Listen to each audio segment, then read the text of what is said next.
자, 일어나십시오.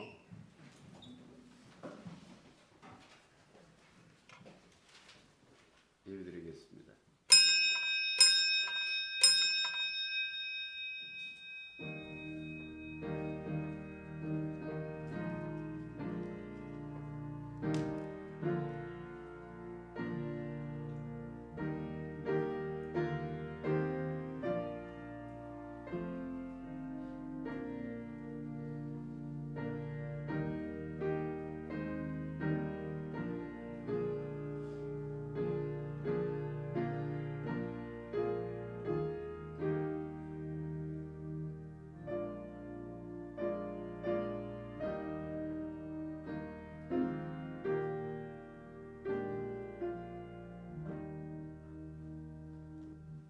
참 맑고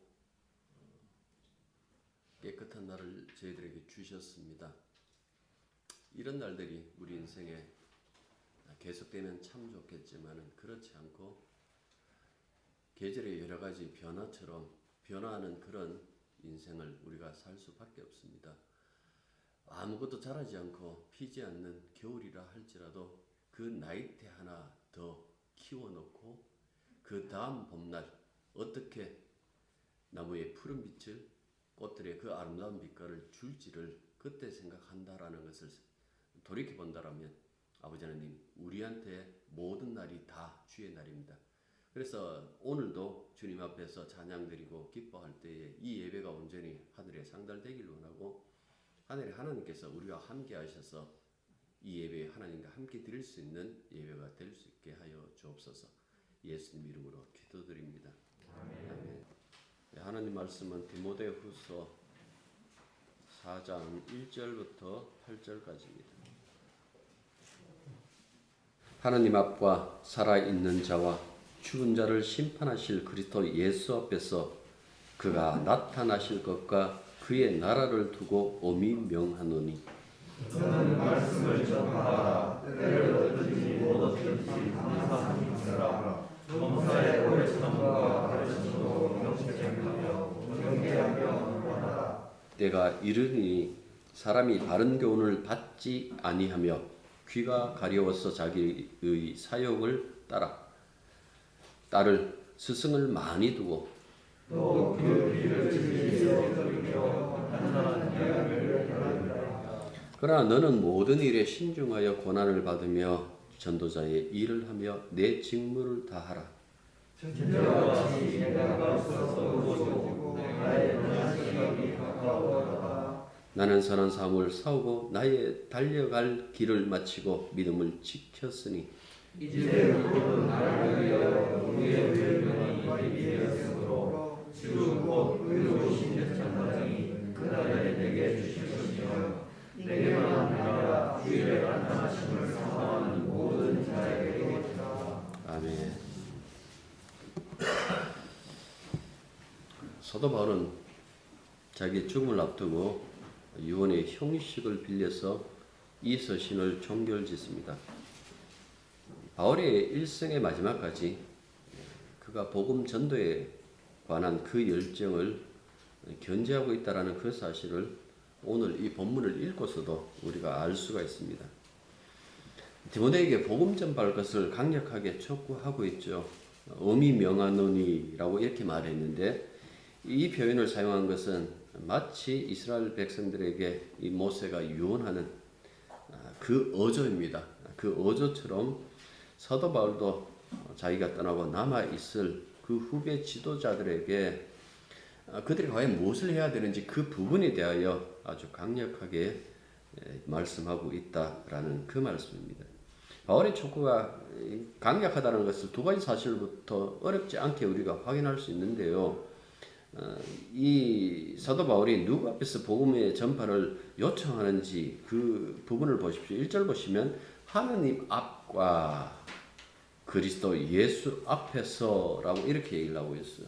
그러니까 복음을 전파라는 이 요청이 엄격히 말하면 사도 바울의 요청이 아니라는 거죠. 자신의 요청이 아니라 하나님과 예수 그리스도의 요청이다라고 이렇게 얘기를 했어요. 게다가 그리스도를 어떻게 이야기를 하는가 하니까 장차 살아있는 자와 죽은 자를 심판하실 분 이렇게 얘기를 했어요. 그러니까 정말이죠. 구원하시고 심판하실 그 그리스도를 이야기를 했기 때문에 이 종말에 속한 세상에 우리가 할 수 있는 가장 큰 것이 다른 것이 아니라 바로 그리스도의 복음을 증거하는 것이다라는 그 이야기를 하고 있다라는 그 말씀입니다. 그래서 이 사도가 요청한 복음 전파는 주님의 재림과 나라라고 했는데 그리스도의 나라죠. 그리스도의 나라인데 이거는 뭐 그리스도의 통치 이렇게 생각하시면 되겠습니다. 뭐 천국 뭐 그렇게 생각하셔도 돼요. 천국이라고 이렇게 생각하셔야 되는데 그리스도의 통치라고 이렇게 말씀해 준다면 그의 나타나실 것과 그의 이 통치 그러니까 그가 영원토록 우리를 통치하고 지금도 통치하고 계시지만 영원토록 통치하는 그 이야기를 지금 하는 거예요. 여기서 그리스도의 나타나시면 분명히 이 성육신 사건, 인카네이션이 아니고 이 파루시아, 그 예수님의 재림을 지금 말씀하는 거잖아요. 그러니까 예수님께서 재림하실 것이다라는 그 이야기, 그 관점에서 지금 복음 전파하는 것이 필연적이다라고 그렇게 말씀하고 있는 거예요. 주님이 다시 오신다라는 것을 믿는다면 이 사람은 복음이 얼마나 소중하고 얼마나 중요한지 그 부분을 알 수밖에 없죠. 그래서 복음을 전파하는 거예요. 사랑하는 가족들에게 예수 믿으십시오라고 얘기하는 것도 예수님이 뭐 다시 오신다든가 심판하실 세상도 없고 뭐 우리가 갈 천국도 없고 그렇다면 예수 믿을 필요 뭐 있어요? 전혀 그 부분에 대해서 우리가 얘기할 필요가 없는데 너무나 확실한 그 확증을 가지고 이 부분을 우리가 믿고 있기 때문에 복음을 전파할 수밖에 없다라는 그 말씀입니다. 그래서 2절을 보시면 이렇게 얘기를 합니다. 너는 말씀을 전파하라. 때를 얻든지 못 얻든지 항상 힘쓰라. 범사에 오래 참음과 가르침으로 경책하며 경계하며 권하라 라고 이렇게 말씀하고 있어요. 여기서 말씀을 전파하라라는 것은 복음을 전파라는 거예요. 전도라고 이렇게 쉽게 얘기하지 마십시오. 전도가 틀렸다라는 것이 아니라 사람들이 전도라고 했을 때 한국교회 안에서의 전도라는 것은 너무나 쉽게 교회 데리고 오는 것에 국한되기 때문에 그런 의식으로 이렇게 받아들이지 말고 이거는 복음을 전파하라는 것이다 라고 이렇게 받아들여야 된다라는 그 말씀입니다. 몇 가지 원칙을 이렇게 세워주고 있죠. 복음 전파에 대해서. 첫 번째가 뭡니까? 때를 얻든지 못 얻든지 항상 힘쓰라라고 이렇게 얘기를 했어요. 이걸 문자적으로 풀면요. 기회가 좋든지 나쁘든지 언제나 꿋꿋하라라고 이렇게 풀이할 수 있어요. 이게 무슨 소리일까요? 그러니까 사람이 들으려고 하든 듣지 않으려고 하든 상관없이 너는 네 임무는 복음을 전파하는 것이기 때문에 너의 임무에 충실하라라는 그 의미를 담고 있는 거예요. 복음을 사람들이 복음 듣는 것을 별로 그렇게 좋아하지 않아요. 분명히 이 복음이라는 것이 기쁜 소식이잖아요. 기쁜 소식 전해줄게요라고 이렇게 얘기를 했을 때에 기쁜 소식 선교회라고 그것 때문에 워낙 이게 이제 왜곡되고 사람들에게 들려져 그렇지 복음이라는 그 자체가 풀면 기쁜 소식이잖아요. 이 복음을 증거하는데 사람들이 생각하는 그 복음과 성경이 전해주는 그 복음과 사실은 갭이 엄청나게 크죠. 천국과 지옥이죠. 분명히 기쁜 소식인데 사람들이 왜 싫어할까? 3절과 4절 보십시오. 사람들은 자기 듣고 싶은 것을 들으려고 해요. 그러니까 이런 시간이 온다라는 이야기죠. 자기가 듣고 싶은 것만 듣는 그 세상이 오고 그 시대가 온다라고 그렇게 얘기를 하고 있는 거예요. 그럼에도 불구하고 앞에서 2절의 이 말씀은 그들 귀에 옛날에 소기의 경읽기라는 그 말씀이 속담이 있는 것처럼 그렇게 된다고 할지라도 복음 전파하기 위하여 끈질기게 그 자세를 견지하고 끝까지 복음을 증거해야 된다라는 그 얘기를 해줘요. 그걸 갖고 여기 2절 보십시오. 보면 오래 참음이라고 되어 있잖아요. 그래 오래 참는다라는 것이 무엇입니까? 안 들으려고 그럴 거야. 몸부림치려고 그럴 거야. 그런데 불구하고 여러분들 그 복음을 증거해야 된다라는 그 이유에 대해서는 누구보다도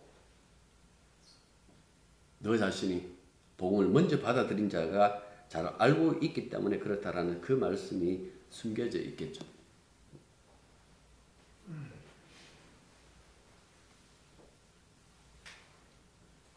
어제 친구 딸내미 결혼한다고 제가 서울 가서 그들 그 혼인서약 증인도 해주고 기도도 해주고 이렇게 내려왔는데 그 아버지가 이제 그 얘기를 했어요. 자기가 너무 이제 늘 꼿꼿하게 하니까 딸아 너는 나처럼 이렇게 너무 꼿꼿하지 말고 때로는 적당하게 굽기도 하고 좀 그렇게 하라고 이렇게 얘기를 했어요. 적당히 타협하고 굽으면 좋아요. 그게 사람과의 사이에서는 괜찮은 것 같아요. 사람과 사람 사이의 어떤 관계에서 너무 꼿꼿한 거 그건 별로 좋지 않는 것 같아요. 때로는 굽기도 하고 때로는 타협하기도 하고. 근데 복음은 타협이 없어요. 방식은 타협할 수 있어요. 그래서 사도 바울이 그런 얘기를 해요. 내가 때로는 바리새인처럼 내가 때로는 야만인처럼 그렇게 얘기를 한다고요. 그 방식에 대해서는 얼마든지 그렇게 굽을 수도 있고 타협할 수도 있는데 내용은 그럴 수 없어요. 왜냐하니까 그 내용을 내가 만든 것이 아니거든요. 내가 만들었다면 타협도 할 수 있고 수정도 할 수 있겠는데 내가 한 일을 담고 있는 것이 아니라 내가 하지 못한 아니 그 어떤 인간도 할 수 없는 그 일을 하나님의 아들이 하셨기 때문에 타협할 수 없어요. 그래서 그 다음 부분의 가르침으로 경책하며 경계하며 권면하라라고 이렇게 얘기를 하고 있는 거예요. 이렇게 하려고 그러면 먼저 이 설교자든 아니면 복음 전도자든 자신이 먼저 분명한 신앙 고백, 다시 말해서 복음을 알고 있어야 되는 거예요. 자기가 알고 있어야 바르게 가르칠 수 있는 거지 내가 모르는 것을 가르칠 수 없다라는 이야기죠. 사람들 불러놓고 교회에다 모아놓고 늘 엉뚱한 소리만 하는 것은 그 사람 마음속에 복음이 없기 때문에 그럴 수밖에 없지 않느냐라는 그 말씀이죠.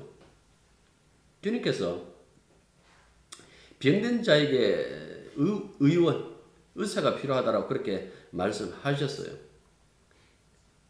여러분들 좋은 의사 어떤 의사예요? 병원 영업 잘해서 큰 병원 세우고 거기에 자기가 원장 되는 것이 좋은 의사일까요? 여러분들은 그런 의사를 존경하십니까? 안 하시겠죠? 진짜 좋은 의사는 우선 사람부터 살려놓고 보자라는 그런 의사 아니에요? 이 사람이 가지고 죽어가는 이 사람이 가지고 있는 조건, 과연 이 사람이 병원비를 낼 수 있을까 없을까라는 그것 다 계산을 해가지고 그렇게 치료하는 의사가 아니라 일단 이 사람 살려놓고 그 다음에 뒤에 거 생각하자라는 그런 어떤 생각을 가지고 있는 의사가 좋은 의사 아닌가요? 복음을 전하는 설교자나 전도자도 마찬가지라는 그 이야기예요. 살려놓자는 이야기죠. 그게 경책하며 경계하며 권면하는 거예요. 그 사람 귀에 듣기 좋은 것들, 그 사람 원하는 것만 증거하는 그것이 좋은 것이 아니라 때로는 칼을 대야 되고 때로는 그 찢어야 되고 여러분들 짜내야 되는 그런 어떤 수술 과정도 있어야 되기 때문에 경책하며 경계하며 권면하는 이 일들이 있다라는 그 말씀입니다. 경책하는 것은 실수한 것을 올바르게 잡아주는 것을 의미하고 경계하는 것은 주의를 기울이지 않는 사람을 나무래갖고 이런 부분에 주의를 좀 기울였으면 좋겠다라고 그렇게 얘기하는 것이고 권하라는 것은 용기를 이제 북돋아 주는 거예요. 힘들지? 주님이 널 사랑하셔. 이 힘든 길이 네가 무엇을 잘못해서 가는 길이 아니고 주님 가신 길을 네가 딱 지금 따라가고 있다는 거잖아. 오히려 위로받게 되는 걸, 오히려 이 축복인 걸 이렇게 얘기해 주는 것을 가지고 권하라라고 이렇게 얘기를 하고 있어요. 그런데 한국교회에서 보면 전도할 때 다 이걸 가지고 이야기를 해요. 뭐 복음을 전파한다는 면에서 틀린 주장은 아니에요. 아닌데 이 디모데 전후서가 뭡니까? 목회서신이라고 그래요. 목회서신이라는 그 점을 고려한다면 이 말씀을 전파하라라고 했을 때에 이게 전도보다도 어떻게 보면 설교, 복음 설교,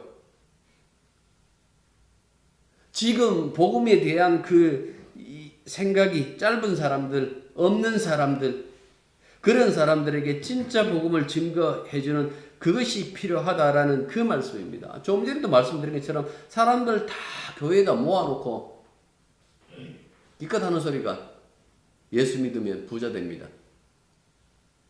예수 믿으면 건강해집니다. 예수 믿으면 여러분들 집안에 그 어떤 일도 벌어지지 않고 다 잘 됩니다. 이거는 무당이잖아요. 이거는 무속신앙이잖아요. 이건 기독교가 말하는 믿음이 아니단 말이죠. 그러니까 이런 부분에 대해서 무엇을 증거할 것인가, 무엇을 전할 것인가라는 것은 굉장히 중요해요. 한 사람을 교회에 데리고 온 건 좋은데 데리고 오기 전에 항상 하는 얘기가 그 교회 목사가 설교했던 그 세 가지, 예? 소위 말해서 삼박자 축복하는 조모 씨처럼 그렇게 얘기를 하고 만약에 내가 그 사람을 데리고 온다라면 그것 자체가 뭡니까? 예수님께서 이렇게 말씀하셨다고요. 외식하는 서기관과 바리새인들아 하고 이 책만 하시면서 마태복음 미서 3장에 보면 사람들을 자기보다 더 배나 지옥 자식을 만드는 그런 일이다라고 그렇게 얘기를 해요. 바다 건너가고 열심히 내갖고 한 사람을 데리고 와요. 데리고 오는데 어떻게 하느냐 하니까 자기보다 더 배나 지옥 자식 만드는 그 오류를 범한다고 그렇게 얘기를 한다고요. 그러니까 복음은 굉장히 중요하죠. 왜 십자가의 복음을 증거해야 되는지, 주님께서 왜 인류의 모든 죄를 짊어지셔야 되는지, 그리고 십자가에서 해결했어야만 되는지 그런 부분에 대해서 제대로 이야기하지 않으면 사람들은 예수님이 십자가에 죽었다는데 그거 관심 별로 없어요. 교회에 가니까 이제 그 얘기를 하니까 그거 이제 듣고 앉았는데 다른 생각으로 가득 차 있어요. 그게 뭔가 하니까 내가 어떻게 하면 이 세상 잘 살까? 편하게 살까? 그 생각 아니에요? 교회는 세상을 단절시키는 거예요. 교회는 세상에서 품었던 그 모든 욕망을 파쇄시키는 거예요. 노예 방주 바깥에 다 호흡 있는 모든 생명이 멸종된 것처럼 교회는 복음이 선포되는 그 순간에 그 모든 것들을 멸종시키는 어떤 그런 작업을 해야 된다라는 그 말씀입니다. 그런데 사람들이 그걸 싫어한다니까요. 그래서 3절 보시면 때가 이르리니 하고 말하고 있어요. 이 때라는 것은 바른 교훈을 받지 않는 그 시절, 자기 듣고자 하는 이야기만 듣는 그런 시절이 온다라고 그렇게 얘기를 했어요. 이 2000년 전에 편지라고 생각해 보신다면 2000년 지났어요. 달라졌을까요? 아니, 지금도 마찬가지. 우리나라 편가르기 심각하다 얘기하잖아요. 이건 사실은 우리나라 문제 많이 아니에요. 미국은 편가르기 없는 줄 아세요? 미국 여러분들 그 대선 그 투표 결과 보면 우리하고 별 그리 차이 없어요. 이번에 그 대선 투표하고. 네. 세상이 다 편가르기 이렇게 편이 갈라져 있다고요. 내 편의 이야기만 듣고 자는 것이 사람들의 친구들하고 얘기하면서도 그 얘기를 안 하시나요? 니는 내 말 믿지? 이거 무슨 소리예요? 내 편 되어달라는 그 소리 아니에요? 복음은 이런 사람들의 사고방식, 이런 사람들의 생각을 뚫고 들어가는 거예요. 그냥 깨트려버리고 그 속에다가 전혀 정상적인 어떤 생각을 가지고 있다라면 믿지 않을 그 일들이 그 사람의 마음속에 일어난다라는 그 말씀입니다. 교회 안에서 복음이 전파되어야 되는 것이 마땅한데도 불구하고 그렇지 않는 교회들이 굉장히 많죠. 사람들은 어떻게 보면 그 마음이 빼앗기는데도 예수님한테 마음 빼앗기면 참 좋겠는데 그렇지 않고 있죠. 자기 듣고 싶은 그 설교하는 그 설교 소리에 마음이 빼앗기죠. 노골적으로 처음부터 이단짓 하는 사람은 드물어요. 가끔씩 그 미친 사람들이 등장하기도 하지만 이단이라는 꼬리 단자, 꼬리가 다른 것처럼 여러분들 경건의 어떤 그 명목으로 열심의 명목으로 그런 일을 하는 사람들이 굉장히 많아요.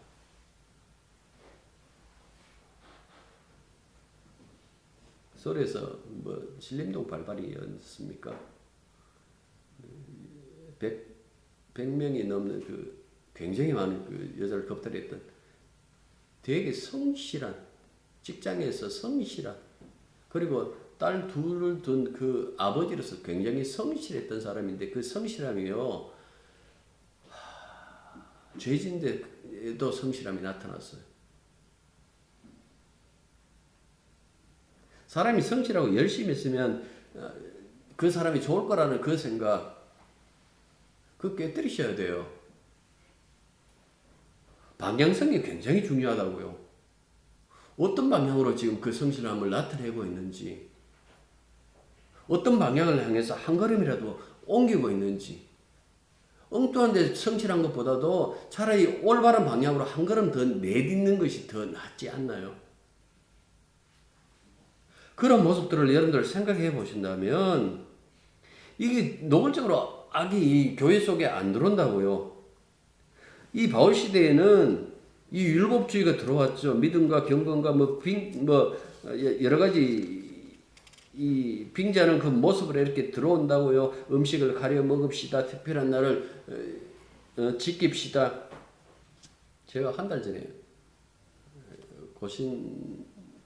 고려신학교 신대원 교수 하시다가 이제 은퇴하신 그분 특강을 듣는데 한 10분 정도 들을 만 있고 그다음부터는 정말 듣기 거북한 게 자기 뭐 이렇게 자기는 주일 성수를 지금도 지킨다는 식으로 하고 나는 지금도 주일날 돈 안 쓴다라는 거예요.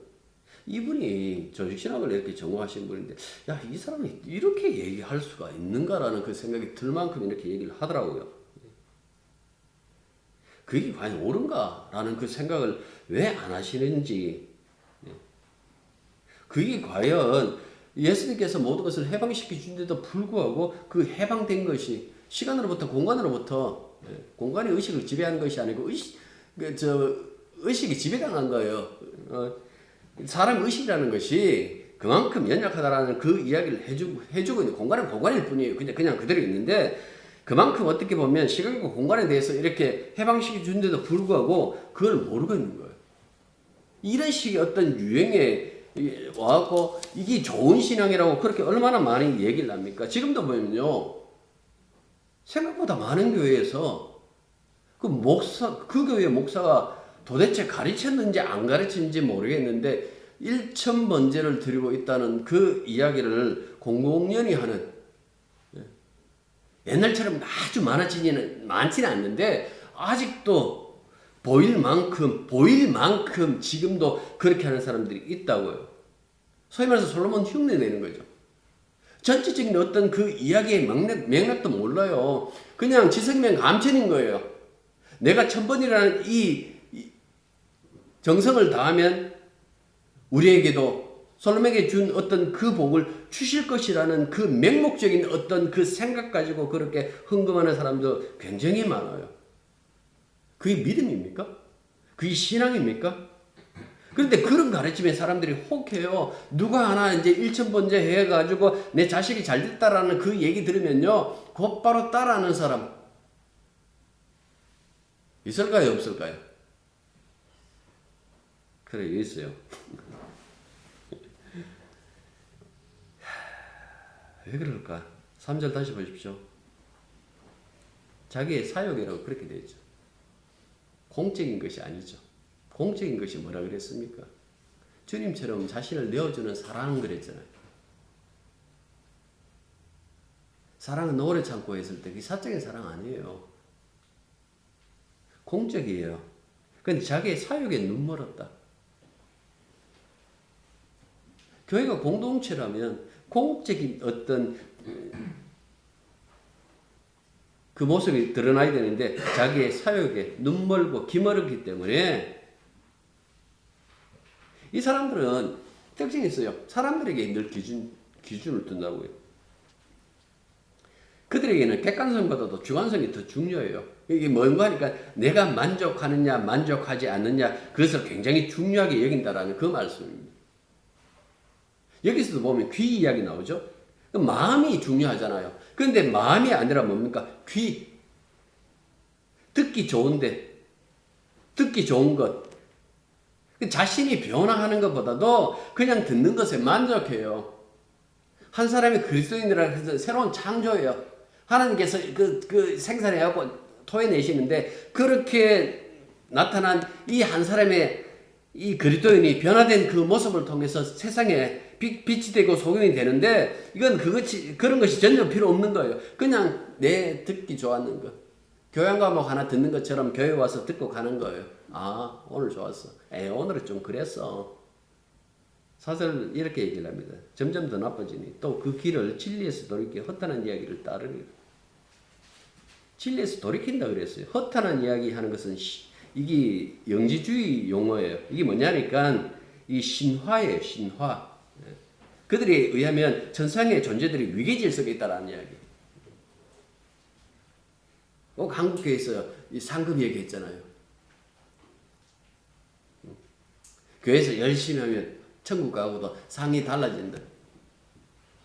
얼마나 유행했습니까? 그 얘기하는 거예요. 그 신화 이야기하는 거예요. 정통적이라고 생각하는 사람들, 정통파. 그 뜻밖의 허탄한 이야기, 쓸데없는 교리적 논쟁, 뭐 영적 세계 우월, 뭐 그런 거 굉장히 좋아해요.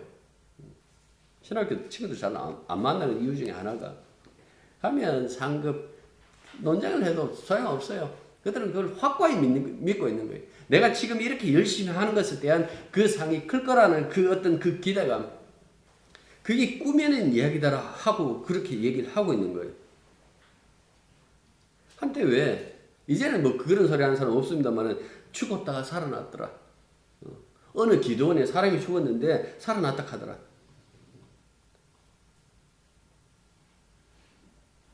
어떤 분은 또 사업 망했는데 자기가 작정하고 난 다음에 그 헌금을 한 번도 빠뜨리지 않고 어려운 가운데서도 헌금을 했더니 하나님께서 기적적으로 나의 사업을 회복시켜 주더라.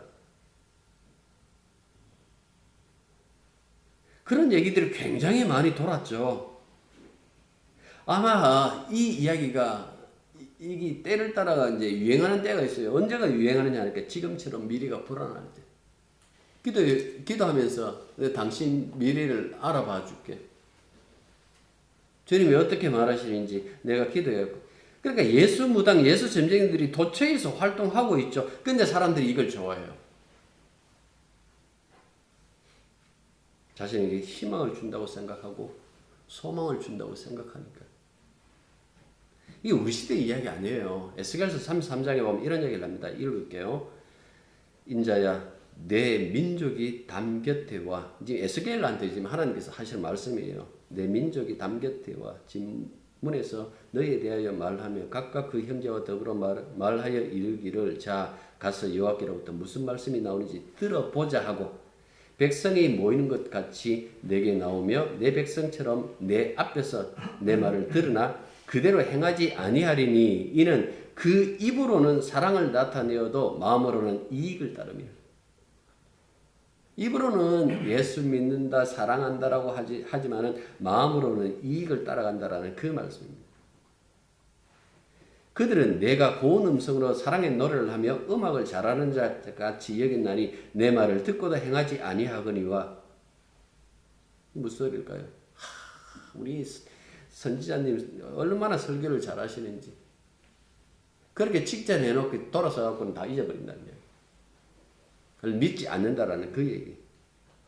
그러니까 이런 얘기들이 계속해서 역사 속에서 반복하고 있는 거예요. 이게 교회 안에서만 그렇습니까? 이 세상도 역시 마찬가지예요. 모두 다 자기의 귀를 즐겁게 하는 그 이야기가 정신 팔려져 있죠.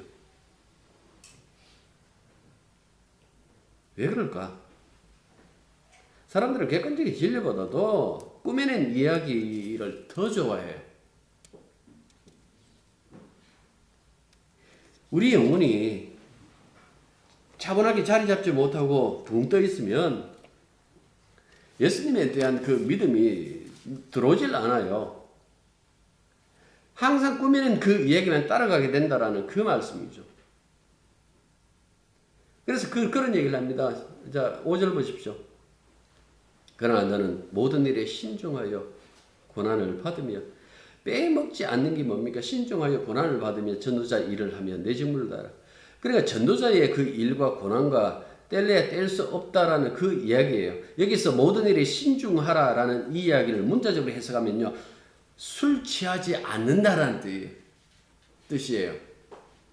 술 취할 때는 이성을 상실하잖아요. 상실하고 자기가 했던 말이 무슨 말을 했는지도 모르지 않습니까? 그렇게 살지 말라라는 이야기죠. 교회 지도자가 감당해야 되는 특별한 상황이 뭡니까? 신중하라. 복음에 대해서 신중하게 복음을 증거하라라는 그런 얘기를 하고 있는 거예요. 그런데 이게 쉽지 않다라는 이야기죠. 왜? 사람들이 듣기 좋은 소리예요. 그런데 그 다음 보십시오. 우리가 여기서 찾아본 것처럼 그런 얘기를 하죠. 진리에 귀 기울이면 살아가기가 쉽지 않다라고 얘기를 하고 있어요.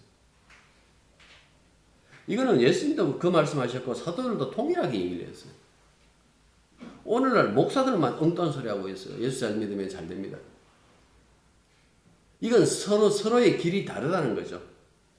주님의 길을 사도들이 따라갔는데 오늘날 목사들 가운데서 많은 무리가 그 길을 가지 않는다라는 그 말씀이에요. 그런데도 그 얘기가 듣기 좋다라면 그건 뭐 어쩔 수 없는 거예요. 믿음이 없어서 그렇게 선택하신다면 그것은 어쩔 수 없는 것이죠.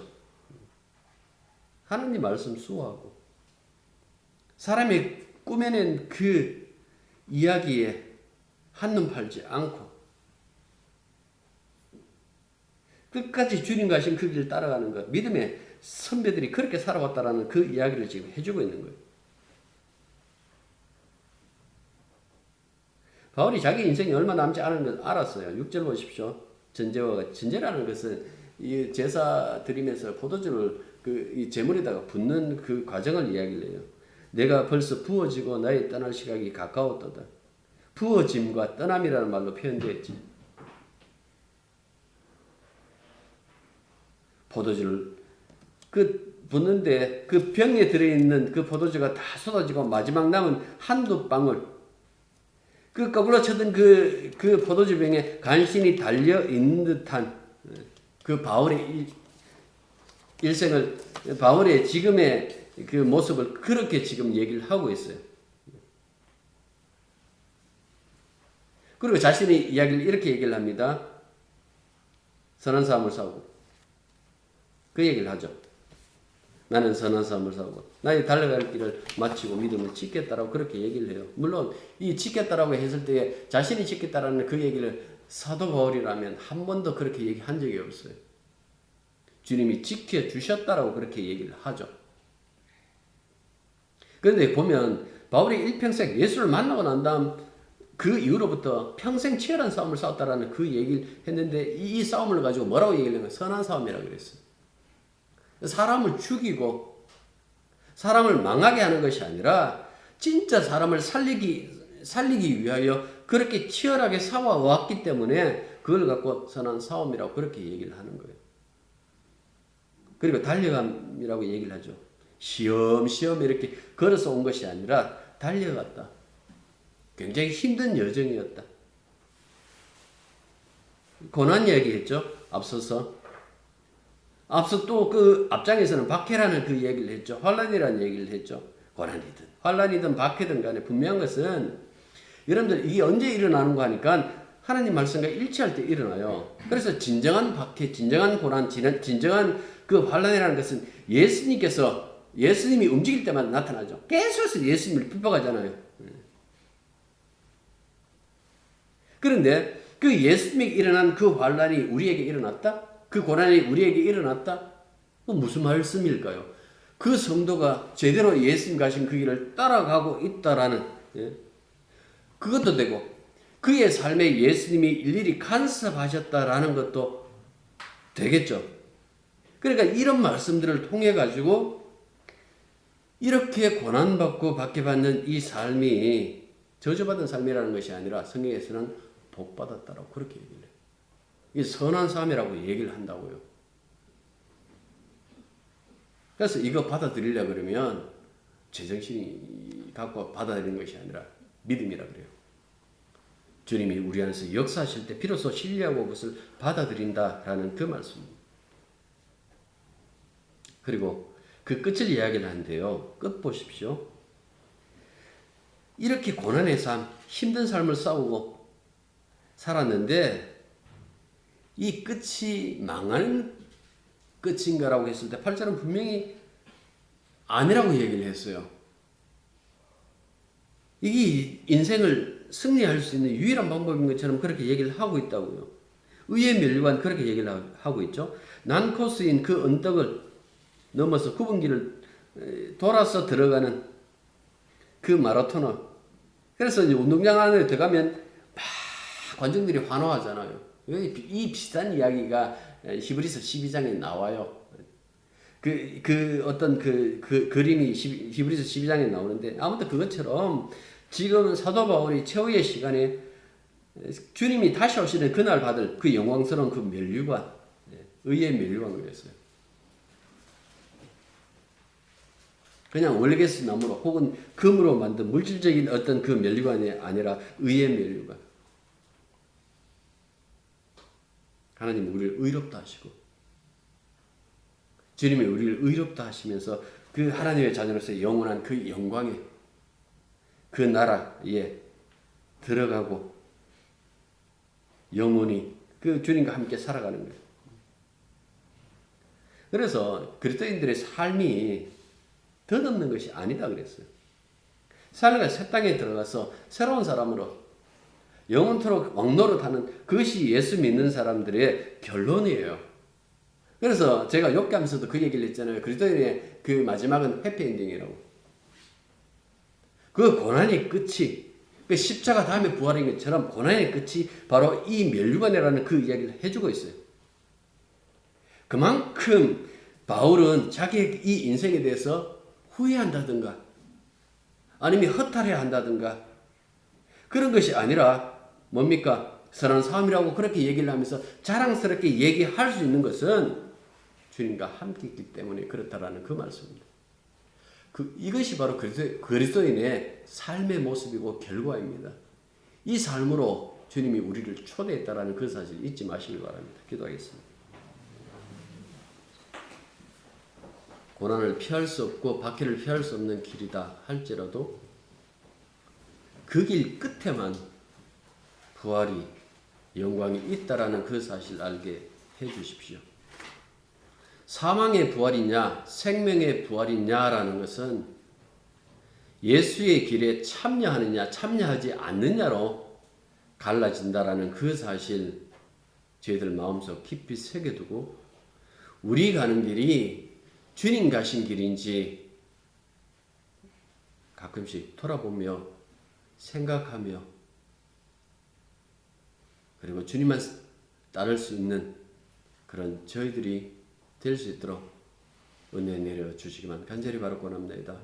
다 바울이겠습니까마는 그러나 그가 가고 그가 바라봤던 그 길로 방향을 틀어 한 걸음이라도 그 길로 따라갈 수 있는 그 모습들이 날마다 우리들 속에서 떠나지 않도록 도와주옵소서. 예수님 이름으로 기도드립니다.